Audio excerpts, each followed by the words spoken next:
Hi everyone, welcome back to Social Nerd. I'm back with yet another tutorial video, and in today's video I'll be showing you how to log in on Shpock. For that, open up your Shpock app on your phone. After you open up your app, tap on My Shpock, which is on bottom right of your screen. Now there you can see that you can log into your account with Google, Facebook, Apple or email.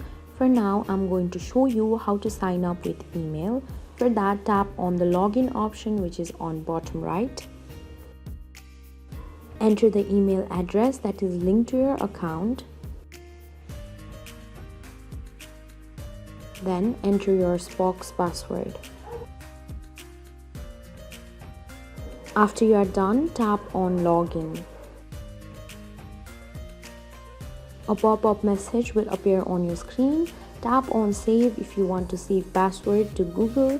If not, tap on not now. This way you can log in on Shpock with email.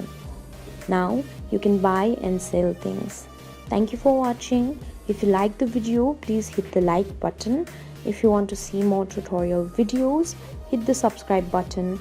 And if you have something to say, please leave a comment.